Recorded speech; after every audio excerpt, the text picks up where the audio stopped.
გადამათრიეს ამ შირმის უკან ლოგინზე რაღაც იყო დასაწოლი და იქ შემიკრეს უკვე უკან ხელები. ორს ვეჭირე, იმიტომ რომ ბუნებრივია ტანითა წინააღმდეგობას ვწევდი მაინც, ვცდილობდი რომ ვერ გაიხადე, მე დაიწყეს უკვე გახთა ჯერ ზემოთ, მე ქვემოთ. მე მაშინ არ ვიცოდი მაგალითად რომ ეს არის უკანონო, ეს არ შეიძლება, ამაზე ბევრმა ადამიანმა იმუშავა რომ ადამიანები და ქალები საკუთრივ არ გააშიშვლონ. მე ვთხარი რომ მე ზუსტად ვიცი რომ არ გაქვთ მეთქი უფლება გაჩხრეკვის და ჩვენ უკვე შევათანხმეთ უფროსთანო. რის უფროსთან წარმოდგენა არა მაქვს, მაგრამ ესე მითხრა იმ კაცმა ზუსტად. ჩვენ ამის სურვილი არ აქვს, მაგრამ თუ არც აცხადებ, ეგრე მეთქი სურვილი არ აქვს, აბა კანონი პირიქით გიგზავნოს ხარ გააკეთო და რატო აკეთებ მეთქი.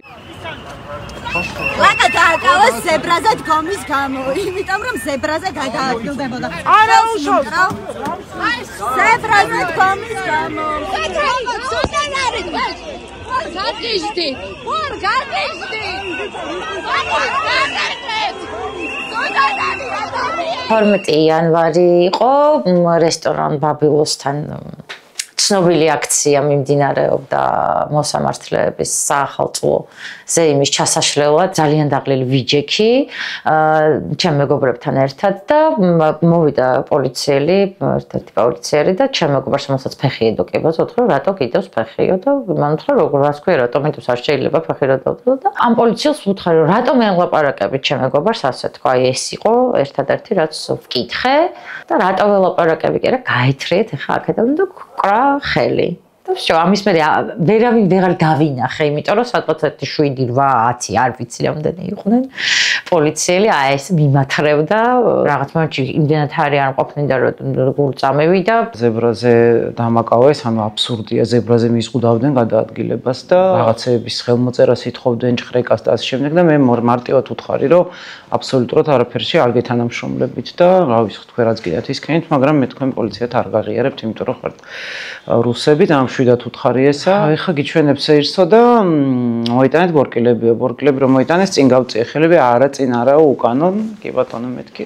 ვეიპი მქონდა, ეწეოდი და გამომგლიჯა ეს ვეიპი და რაღაც ნაწილი ვეიპის დარჩა. რამდენიმე წუთის განმავლობაში ვცდილობდა რომ ეს გამოეგლიჯა ეს ვეიპის ნაწილი. გვერდზე იდგა კაცი, ესეთი ძლიერი და ის დაეხმარა თავის ჭკუით და ესე სახეზე და ძლიერად საკმაოდ ეხაც მაქვს ტკივილი ამ ადგილებში მოუჭირა რომ გამეღო პირი და მე ამ ქალმა მითხრა რომ ისაო კაიო ვერ ამოგაძრეო მაგრამ ჩაყლაპე აბა ერთი როგორ გადაამუშავებ ნახოთ სანამ გაგხდიან გეკითხებიან რომ აი რამდენი რაღაც გაცვია ვთქვა სამი რაღაც მაცვია თქო და ნუ ოდნავ ავიწერო უბრალოდ დამენახებენ და ამაზე ამ კაცმა პოლიციელს ჰქონდა ძალიან ესეთი რეაქცია რომ მე რო გავალო მერე და მოთხარი რომ ხო გახდა სარვაპირებ თქვენს წინაშე ისედაც ხო თითქოს ამით რაღაცნაირად ხას უსვამენ რომ რაღაცა შენ დაცული ხარ და ყველაფერი რიგზეა და საშიშროება არ არის და საშიში არ არის იმიტომ რომ კაცი არ დაგინახავს გახდეს და არ გთხოვენ რომ კაცის წინაშე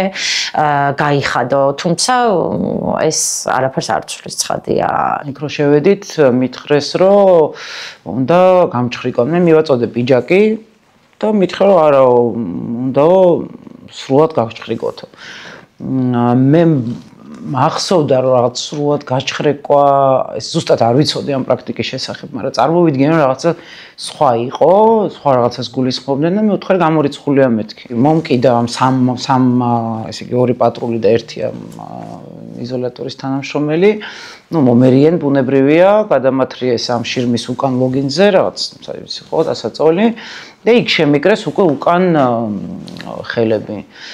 ხელები რომ შემიკრეს ორს ვეჭირე, იმიტომ რომ ბუნებრივია ტანითა წინააღმდეგობას ვწევდი მაინც, ვცდილობდი რომ ვერ გაიხადე, მე დაიწყეს უკვე გახთა ჯერ ზემოთ, მე ქვემოთ. არ მახსოვს სიმართლე რომ გითხრათ ჩაცმის ეპიზოდი, მე უბრალოდ იმიტომ საკმაოდ ისეთი ემოციური იყო, ჭიდაობდი და ასე შემდეგ. და ეს ქალი გადიოდა იზოლატორის თანამშრომელი და ვიღაცას ტელეფონზე უყვებოდა რომ აი ესე ვქენით რაღაცას ანგარიშსაბარებ და მე შემოდიოდა, გადიოდა კიდე ეუნებოდა. მე მახსოვს რომ ასე მითხრეს რომ უნდა დაგათვალიეროთ, რომ ხო არ მაქვს რამე დაზიანებები და მეც მქონდა დაზიანებები ნამდვილად, რომელიც ამ გახდის შემდეგ მე თვითონ აღმოვაჩინე, ვთქვათ, მკლავებზე, ხო, რაღაც სისხლნაჟღენთები მქონდა. აი ასე მომაწოდეს ამ გახდის საჭიროების. აი უსიტყვოდ, მართლა უსიტყვოდ გავაკეთე ის რაც მითხრეს რა. და რაღაცნაირად გონია რომ ეს იყო ჩემი მხრიდან პროტესტის გამოხატაც, რომ რაღაც ყოველ შემთხვევაში მინდოდა მეჩვენებინა, რომ ამ წუთას მე ძლიერი ვარ და არ ამით ვერ შემაშინებთ ახლა, რომ აი ხა მიდი და გაიხადე, ხო, ავდგები და გავიხდი და ამით ჩემს შიშებს არ გავაღვიძებ არანაირად. თუმცა რა თქმა უნდა დამამცირებელი იყო, შინაგანად ეს იყო ძალიან შეურაცხმყოფელი. უბრალოდ მე არ მინდოდა რომ ეს მეჩვენებინა მათთვის, თორე შინაგან ჩემი განცდები ნამდვილად ეს იყო, რომ აი პარალელურად თავში სულ მქონდა ესაც, რომ აი რა ხდება ახლა სათხარ ნუცა ან რა ხდება შენ თავს, ხო, რა ამბავია ეს, რა მოხდა. ხშირად მახსენდება ხოლმე ეგ მომენტები, რაღაც მომენტები ცხადია და ერთ-ერთი არის ეგ. უბრალოდ აღარ მახსოვს, მაგრამ ნუ 6-7 არ დაჭერილი. და არასდროს, ანუ დაჭერის მომენტიდან ყოველთვის იყო ძალიან აბსოლუტურად ისეთი მოზომილი დამოკიდებულება, პირიქით რაღაცა რამე ხო გჭირდება, წყალი, წამლები, წინა შემთხვევაში წიგნიც მომცეს, მაგალითად, როცა იზოლატორში ვიყავი, წამლებიც მომაწოდეს ჩემი, ანუ და პირიქით ყურადღება იყო ძალიან ისეთი, არაფერი მსგავსი არასდროს არ ყოფილა, ანუ პირველად იყო ესეთი ძალიან მიზანმიმართული აგრესია. მივხვდი რომ მე ჩემთან თუ აი ამას ბედავენ, ეს ნიშნავს რომ ძალიან ბევრ ადამიანთან შეიძლება ესე მოიქცნენ და ამიტომ მამათი დასჯა და ამაზე ხმამაღლა ლაპარაკი გადავწყვიტე და მე მართლა აღმოჩნდა რომ ბევრ ადამიანს ასე ეპყრობი. ამიტომ ერთის მხრივ ეს არის ჩვეულებრივი სტანდარტული სამწუხაროდ დანერგილი რუსული მეთოდი. მეორეს მხრივ ბუნებრივია ჩემთან მიმართებაში ამ გადაწყვეტილებას ის რაღაც ადგილზე პოლიციელი ვერ მიიღებდა. ჯერ მე ვხედავდი რომ გადიოდნენ და რეკავდნენ. როცა გავიგე უკვე ამ ყველაფრის შემდეგ რომ თურმე ეს არის უკანონო და კიდევ ერთხელ ვიტყვი ამაზე ადამიანებმა იმუშავეს წლების განმავლობაში თანაც რომ ეს ასე არ მომხდარიყო და არ ხდებოდეს. კი, ძალიან გაუბრაზდი, ჩემ თავზეც გაუბრაზდი, რომ რატო არ ვიყავი ინფორმირებული, ვთქვათ, საკმარისად. აღმოჩნდა, რომ ბევრმა არ იცოდა ეს ამბავი. და მე სულ ვფიქრობდი, რომ ეს რომ ცოდნოდა, მე წინასწარ რომ ცოდნოდა, რას ვიზამდი იქ. გაუწევდი წინააღმდეგობას თუ მაინც ისე მოვიქცეოდი, როგორც მოვიქეცი და მაინც მგონია რომ აუცილებლად მე წინააღმდეგობას გავუწევდი აუცილებლად ეს რომ ცოდნოდა, რა თქმა უნდა ესე არ დავყვებოდი ახლა მაგათნებას და უსიტყვოდ არ გავიხდიდი ნამდვილად. ეს არის მათი პოლიტიკური მიდგომა საკითხის მიმართ, ინციდენტი კი არ არის, დიახ, ესე უდგებიან.